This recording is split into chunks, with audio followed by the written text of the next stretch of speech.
விருந்தும் மருந்தும். எவ்ளோ நெருங்கிய சொந்தமா இருந்தாலும் 3 நாளைக்கு மேல் ஒருத்தர் வீட்டில் விருந்தாளியாக இருக்கக்கூடாது. அதுதான் ஒரு நல்ல மனுஷனுக்கு அழகு. நோய்வாய்ப்பட்டால் 3 நாள் மருந்து சாப்பிட்டாலே குணம் ஆகஸ்ட் வேண்டும். அதுதான் நல்ல ஆரோக்கியமான உடலுக்கு அழகு. விருந்தும் மருந்தும் 3 நாளைக்குத்தான் என பழமொழி இருக்கும் பொழுது மாதக்கணக்கில் மருந்து எடுத்துக்கொள்வது சரியா?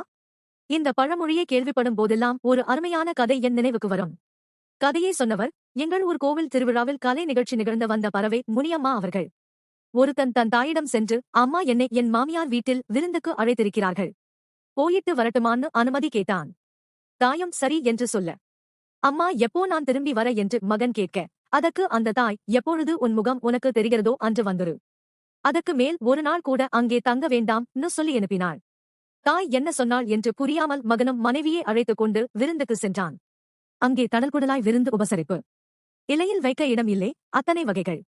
கோழி, முட்டை, மட்டன், மீன் என்று அனைத்தும் பரிமாறப்பட்டன. அவனுக்கு சந்தோஷமோ சந்தோஷம். 2ஆம் நாளும் நல்ல விருந்து. இலையில் எல்லாம் இருந்தது மட்டனை தவிர. 3ஆம் நாள் இலையில் மீன் இல்லை. 4ஆம் நாள் இலையில் கோழி இல்லை. 5ஆம் நாள் இலையில் முட்டையும் இல்லை. 6ஆம் நாள் இலையில் சைவ உணவு சாம்பார், ஒரு கூட்டு, ஒரு பொரியல். 7ஆம் நாள் இலையே இல்லை, தட்டில் சோறு சாம்பாருடன் ஒரே ஒரு பொரியல். 8ஆம் நாள் சாம்பார் சாதம் மட்டுமே. இதை எல்லாம் பொருட்படுத்தாமல் அவனும் அதை சாப்பிட்டான். 9ஆம் நாள் அவனுக்கு ஒரு அதிர்ச்சியை தந்தது. தட்டில் கஞ்சி சோறு, தொட்டுக்க ஊறுகாய். பசியில் அதையும் சாப்பிடுவதற்கு தலையை குனிஞ்சா அந்த கஞ்சி தண்ணியில் அவன் முகம் தெரிந்தது. அப்போதான் அவன் அம்மா சொன்னது நினைவுக்கு வந்தது. அவனும் இனிமேல் இங்கே இருந்தா நமக்கு மரியாதை இல்லை என்று உணர்ந்து தன் வீட்டுக்கு கிளம்பிவிட்டான்.